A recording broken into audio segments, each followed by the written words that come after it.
Have you ever seen a movie with a 3-star ratings on IMDb still making huge profit? Or ever wondered how Indian TV shows like Anupama, Nagin dominate year after year even if you don't know who watches them? Today we are pulling back the curtain on the world of TRPs, that is television rating points, people meter technology, IMDb ratings and strange economics of flop movies that still make huge profits.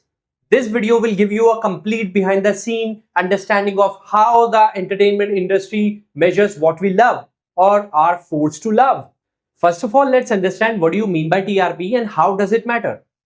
Look, TRP stands for television rating point. It means it tells broadcasters and advertisers how many people watched a show and for how long. Now this might sound simple, but TRP decides which shows stay on air, how content is shaped, and how advertisers spend money. For example, if a news anchor's 9 p.m. show gets high TRP, he might become more aggressive, more dramatic because drama sells.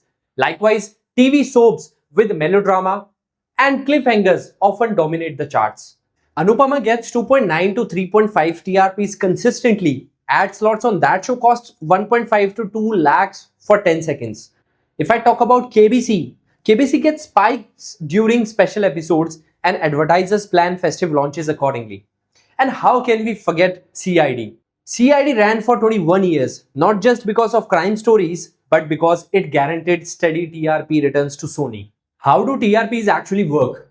Let's break it technically, but before that, let's understand what is a people meter. A people meter is a small electronic device installed on a TV set or in a household sample selected by BARC. These are not installed secretly. Rather, families are chosen scientifically based on socio-economic class, region, gender balance, and urban-rural mix. They give their consent and are paid or compensated for participation.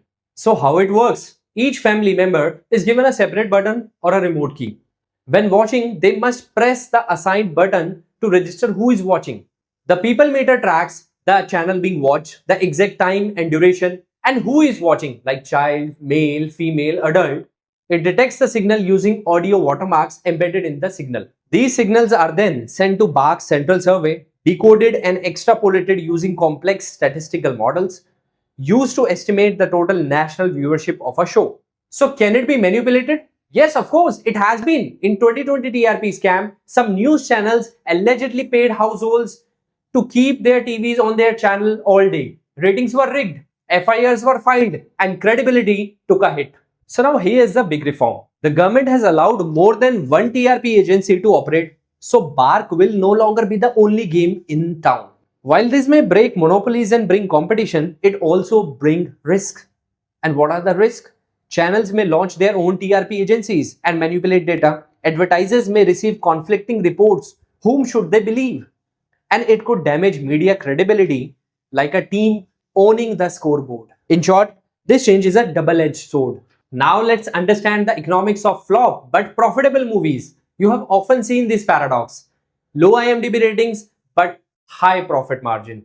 How do they earn? So how movies earn without box office hits? Satellite rights. Before release, films sell TV rights. Example, a mass market film like Houseful 4 earned 90 crore plus from satellite sales regardless of ticket sales. OTT rights. Netflix, Amazon, Hotstar buy streaming rights at fixed prices. You might have heard about Lakshmi. Lakshmi, which had a 3.6 IMDb rating, was a flop in theaters. But Disney plus Hotstar bought its right for over 120 crores. Popular songs are sold to T-Series or Sony Music. Example, Kabir Singh's music made crores just via YouTube views and ringtone downloads. And of course, how can we forget brand collaborations? In film ads, you might have seen product placements like Coca-Cola, smartphones, Uber logos.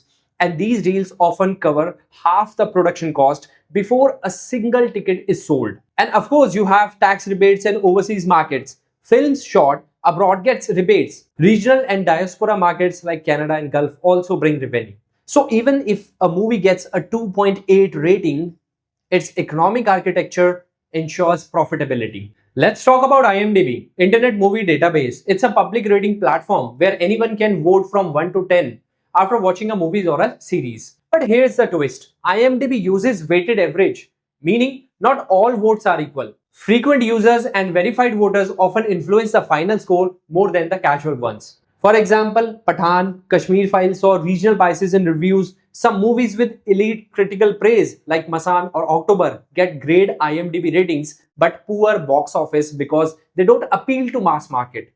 So a high IMDb rating may indicate quality but not profitability and vice versa. So how Indian TV shows are rated and survive? Indian television works on weekly TRP reports. Shows are rated based on impressions, meaning number of views, average time spent, and demographics like male, female, urban, rural, etc. A show like Nagin may have low urban appeal but dominates in rural TRP charts. Hence, it gets renewal after renewal despite Twitter calling it cringe. A top show with 3.5 TRP can cost 2 to 3 lakhs per 10 seconds of ad. Mid-level shows around 50,000 to 1 lakh per ad. Hence, TRP is equal to ad revenue is equal to lifeline of TV industry. So all in all, TRP is not a perfect mirror of audience preferences. Rather, it's just a statistical projection based on tiny sample size. IMDb is public sentiment and not revenue insight.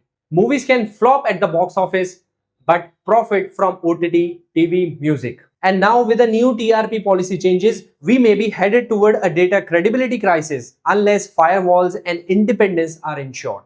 If this video gave you insights you have never heard before, give it a thumbs up and subscribe. This is Vishal Bhardwaj breaking down the tech, economics, and truth behind your screens. See you in the next one.